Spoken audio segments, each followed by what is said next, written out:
everybody to another edition of Bamcomixs. I'm your host OC, and for those of you who are supporting the channel, big thanks and love for you guys from the bottom of my heart. Thank you very much for supporting us here. Without you guys, we can't do what we do. So thank you very much for supporting us on Facebook, Instagram, and YouTube. And for those of you who are just new to the channel, hit that subscribe button and that notification button to get the latest updates on our video game news reviews, our pop culture news, and of course our unboxing and collectible unboxings. Okay, so today we're just gonna jump into this review, and I'm going to tell you the things that I liked about Doom Eternal, the things that I didn't like, the pros, the cons, and whether you should buy this game. One of the things that I didn't like about the game when I first started is that Bethesda.net forces you to create an account before starting the game. Now, many other developers, or publishers, companies, they like you to create an account. They want you to put your email in there. But they don't force you to make an account before you start the game. Like, it's not like it's locked. I mean, Ubisoft gives you the option to do that for rewards and perks. And I guess this game as well, by creating an account and joining the Slayers Club, there are some rewards, some contests, some giveaways that you could participate in, which I think all of that is great. I mean, it doesn't take away from the main game, but I don't think it really adds much to it either. So the fact that I had to spend 20 minutes just, create an account, a user password, even before I could get to the game, it didn't really leave a good taste in my mouth. I didn't really like it. Alright, so the second thing that I thought was a little off-key was the story, okay? It's not a direct continuation from 2016. Some time has passed, and we see the Doomslayer in the Fortress of Doom hovering above Earth as we hear the cries of humanity crying out for a savior because it's already infected with the demons. Now, it's an eternal struggle between these demons. The scientists on Mars were doing experiments with Argent energy and trying to harness that from hell portals. And, what happened here on Earth was almost like you're seeing in the sequel to Doom, the old school classic Doom 2. So in many ways and in many respects, you see that Doom Eternal borrows, or if it's like a remake in a lot of ways, of the sequel to Doom. A lot of urban areas and environments. Now, the story is broken up by cutscenes, which is something that to me is new. I've never really seen cutscenes in Doom before, so this time they decided to go with a new narrative type element. And in 2016, it was more streamlined, where the action and the narrative are, everything is in first person. So, sometimes less is more, I want the main focus to be on the action. I don't think anybody really plays Doom too much for the story, even though I like the story. But it's first and foremost action-oriented first-person shooter, where it's you against the demons, okay? The platforming took me a little bit out of the experience. I'm not really used to that much platforming in Doom. I'm not used to climbing walls in a Doom game, jumping from wall to wall, climbing on it, hanging on, doing some Super Mario type, maneuvers in this game. I understand that it's hell on earth, but there are times in the game, and it's also been noted online and, in reviews and Metacritic from other players, that you have obstacles that look like they came out of Super Mario Brothers, okay? With like flaming lines of lava in circular motion and in horizontal motion, and you're grabbing on monkey bars. There's actually monkey bars in Doom, that you just grab on and you flip and you double jump. And it's like, again, the game was built from the ground up, so if you're expecting a continuation of 2016, you're going to be really disappointed. Okay, I thought that this was going to be a continuation, first-person shooter. I was going to go do my thing and slay some demons, but it's even more than that. So the obstacles took me out of it. A little later on, I kind of liked it, but in the beginning, no. Okay. 4, the learning curve. Well, the learning curve in this game, again, it's just not like simple point and shoot, okay? While that's the basis of this first-person shooter, there's a lot more that goes into it than just shooting, okay? You're going to be shooting the majority of the time, but alongside of shooting, you're going to be farming. You're going to be farming for ammo, health, armor, resources, and the fact that you have cooldowns in this game, which is something that's normally reserved for RPGs, a cooldown. Like, I didn't know that that was a thing. But in this first-person shooter, they really, again, reinvented what Doom is and pushed it forward in a way that was so jarring to me. So, the new mechanics of the game, the learning curve, the fact that your melee is nerfed when you punch basic zombies and lower level demons. It's not like in 2016. In this game, your punch doesn't really do nothing until later on in the game. But I found it odd, that you could punch through walls, but when you punch a zombie, nothing really happens. You don't start off with a pistol. You can't crouch in the game. I mean, they took some things away, and I was like, this is feeling a little weird. I mean, the whole experience just feels weird off the bat. So just this, learning curve for it in the beginning, it took me by surprise, and I didn't like it. Next, multiplayer. The multiplayer in this game consists of a mode called Battle Mode. And in this mode, it's basically 2 demons versus a slayer. So if you have 3 friends, 2 of them are demons, 1 of them is a slayer, and the goal is to kill one another, okay? This mode really didn't pull me in as I thought it would, just because of the learning curve. Again, there's different summoning spells, well, not spells, but different summoning actions that as the demon you have access to. And it's a real type of chess game, which, in 2016, the multiplayer suite was definitely more, to me, more accessible. Even though, it does have a deathmatch in 2016, it's not really Call of Duty and it's not as polished as that. But at least there was a mode where you can make your own levels, which was one of my favorite things about the Doom and the community of Doom. However, in battle mode, they change up the formula with XP and events. XP basically giving you access to calling cards, weapon skins, and personal skins and camos for your character. I thought that was great, but I would have liked to see an integration of the 2016 multiplayer suite with battle mode together. I didn't feel that they needed to get rid of the level editor. Okay, now on to the things that I really liked about the game quickly. First, the graphics in this game are incredible. Okay, among the best of the best, if not the best graphics that I have seen. Incredible. We're talking anything to the anything from the I'm tripping up here, guys, because this game, it's so incredible. I'm trying to get my ideas out so fast. It's just that the game just looks beautiful, okay? I'll just put it at that. The surroundings of the game, the sky, the environments, the weapons, the way the character looks, the demons, the enemies, the bosses, everything is top-notch. That's a 10 out of 10 graphics. You're gonna love it when you see it, okay? 2, the gameplay. Now, again, in the beginning, I did say that there was a learning curve, which I really wasn't too fond of. But once you get past that in the gameplay, it becomes second nature. And it becomes something that it's still, even if it's second nature to you as a gamer, I challenge myself on ultra-violence. This game, going into another pro, it's incredibly difficult. I did appreciate that. 2016 was difficult, but it wasn't really difficult. I mean, this game is difficult at all levels. You could put Doom Eternal on easy, it's still hard, okay? Just because of the fact that, the enemy AI is insane in this game. And just with 1 or 2 hits, you're done, okay? So it's like Demon Souls plus.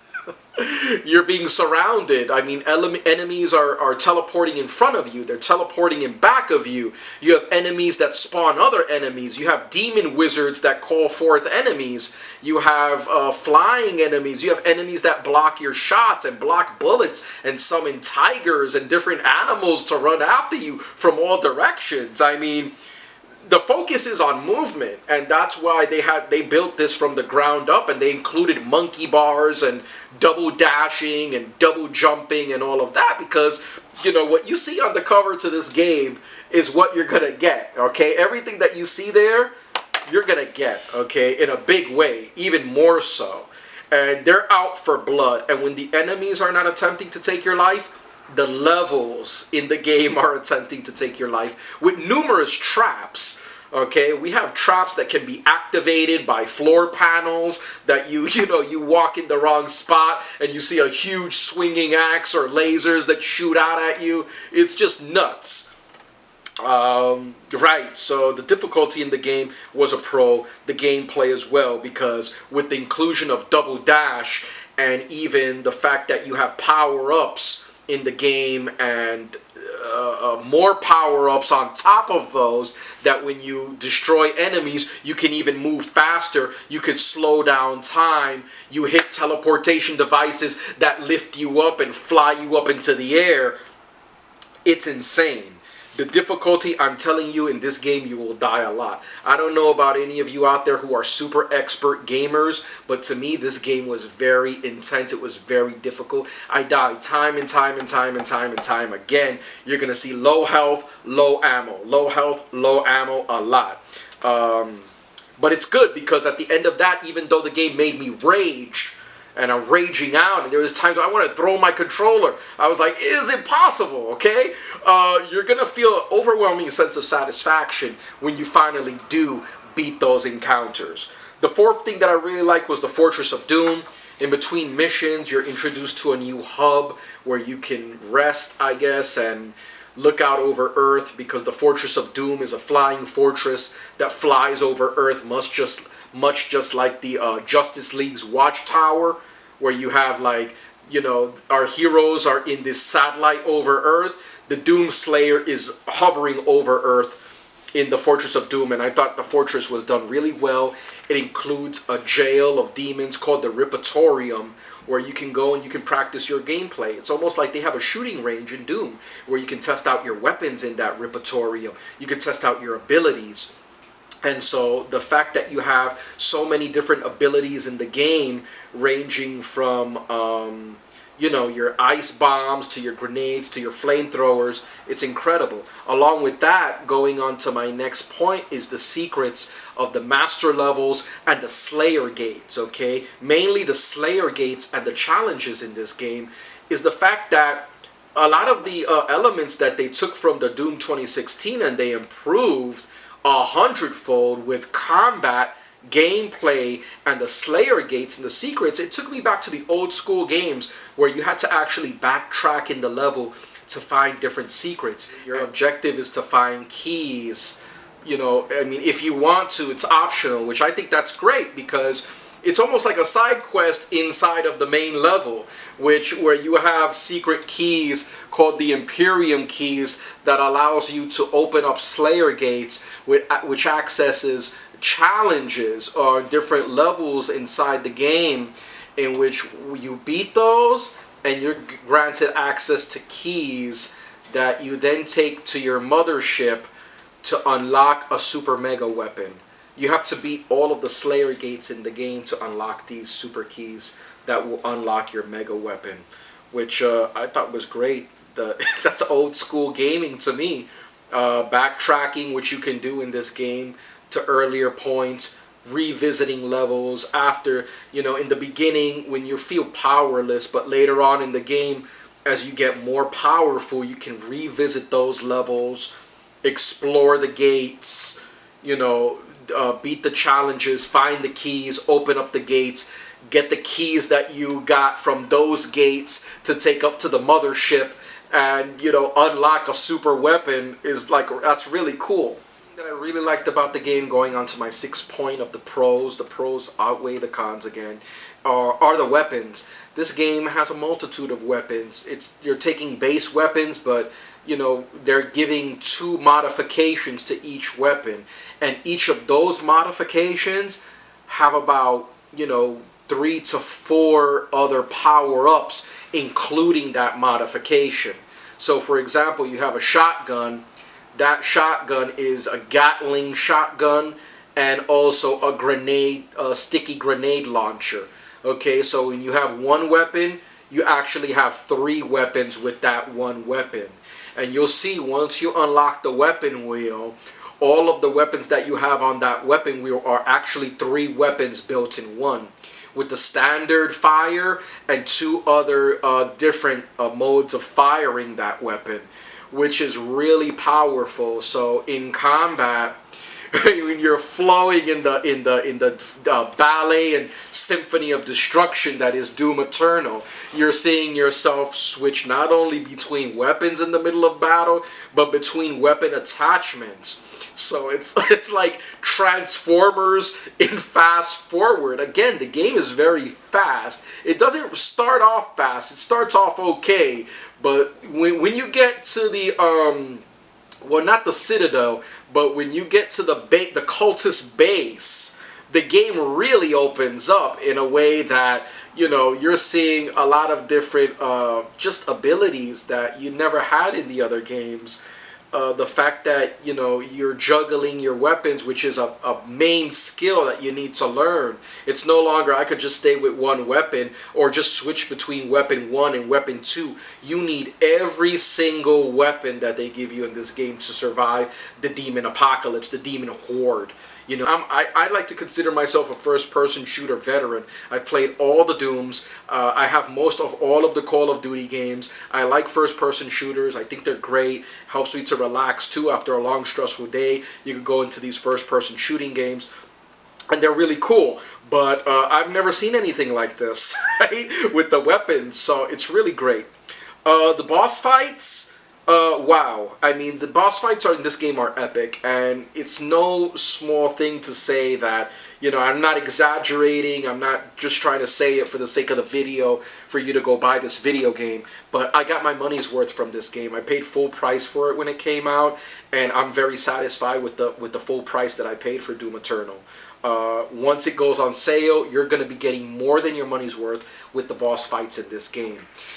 You know, when I talk about boss fights, I'm talking about, you know, bosses that are really, really, really big, making your character feel really, really small. And that, for me, is the definition of a real old-school boss fight. When you drain a boss meter, and then you see a boss meter go all the way up, or you destroy a boss and you think you're done, but it's just the beginning, okay? And they throw even more insane stuff at you. So that goes on to my next point. The fighting in this game, the epic battles are epic. Even the set pieces. As I said, the cultist base is one of my favorite levels. I think that might be the 3rd level going into the game, okay? But it's insane the amount of stuff they throw at you in this game. Not to mention, you're also doing the platforming, okay? So while you're killing demons and trying to survive, you constantly have to be on the move. You cannot stay still. The combat comes at you and the action is horizontal, vertical. I mean, the combat is in all different types of directions, okay? You're going to be fighting in midair. Yeah, I said it. Mid-air in slow motion. I mean, wow, it's insane. And to accompany all of the carnage, you have music. My next point, which music in this game is perfect. I mean, as the combat gets more and more intense, the music matches it. So, you know, if you have that rock melody and epic riffs from guitars that are screaming in your face, you know, as you get more into the battle, as the battle gets heated and more enemies are thrown at you, and you know, you're dodging fireballs, you're dodging shots, you're dodging demons trying to swipe you, you're jumping across lava, you're double dashing, you're forward dashing. You know, you're going in slow motion, you're throwing meat hooks, you have this heavy metal, you know, just a heavy metal orchestra You know, it's the symphony and the chaos along with the demons, the slithering demons, just like, just the demonic horde in this game that, it's zoning and it's combat that's fast-paced, it's brutal, but it's intelligent. It's a very intelligent shooter. Okay, and my last point, just to close out the video, is the incoming DLC. Which, right, you have some updates that are free that I appreciate, but the incoming story DLC is what I'm most looking forward to bridge the gap between Doom 2016 and Doom Eternal. So I think that's it, guys, for the review. Just my basic points for it. I love the game. It's a great game. I wish I could give it a 10 out of 10 score, but because of the, I nitpick with games. I mean, to me, really, no game is 100% perfect. I mean, I'm sure there is a 10 out of 10 out there. Stay tuned for that review. It's going to come out. But, again, I give this game a 9 out of 10. A solid 9 out of 10. Just because before of the disjointed story, which I think it's going to get fixed in the next game. I'm sorry, not in the next game, in the DLCs. They're going to accompany it. But just, a couple of things that I mentioned earlier in the review that I just didn't think fit in so well. But I'm telling you, the combat, the gameplay, they elevated it, okay, from Doom 2016. So that was my review of Doom Eternal. Now on to our Doom unboxing. Okay, so this is the Doom Slayer, or he is known to many as the Doom Guy. Now, the Slayer is here, a modern icon statue by Think Geek. I got this guy at GameStop, and I kind of wanted to have a collectible to go along with the carnage. So let's just open this bad boy up. Rip and tear, as you see. So we're going to just open this guy up. Trusty Batarang. Take that guy out. Okay, let's get rid of him. And let's see how this guy looks. Now, McFarlane Toys also did a good job making their Doom action figure, which I wanted to get, but I couldn't really get him on time, so I got this guy. So let's see how he looks. Okay. There you see the symbol that King Novak shows the Doom Slayer. The lore in the game is good, actually. I really did like the lore. You have to read a lot of it, though. This is no problem, but okay, guys, here he is. Okay, let's take him out of the packaging. You can get a closer look at him. Okay, here's the base stand, which it looks like a demon, right? Well, no, it is a demon, but I'm trying to remember his name. This guy has a specific name. Okay, all the demons in Doom have their specific names. I guess he's the Baron of Hell. But you see him decapitated. You see his head there with his arm. Then you see the blood. Actually, the blood is done really well. I don't know if you can see that, but the blood is done really well. And it has a shiny, gooey ooze. And here we have the Slayer, the Chosen One, the Doom Slayer, which you can attach to the base, the Hellwalker, the Slayer of Demons. So this is our Doom Demon Slayer figure. And as you can see, I mean, just like the box doesn't really do it justice, the pictures don't do it justice. The box doesn't really do any justice to this figure, as the colors really stand out. The colors and the paint application on this are great. You see that he comes with his super shotgun, with his meat hook, his Doom Blade, which is not to be confused with the chainsaw, because in the game he also gets a chainsaw, his shoulder mounted grenade and ice bomb launcher, and of course it's his trophy here, one of the Barons of Hell that he's slayed. The blood and the paint application are just great. It's lightweight, okay, it's not really a heavy piece, and it's a piece that'll go well next to any Doom fan collector's collection. So this has been my review of the Doom Eternal and Collector's Statue. Please guys, like, subscribe, follow us on Instagram, Facebook, and YouTube. Make sure you hit that notification button and subscribe, and tell us what you thought of the video in the comments below, guys. Alright, so stay tuned for the next one. Peace.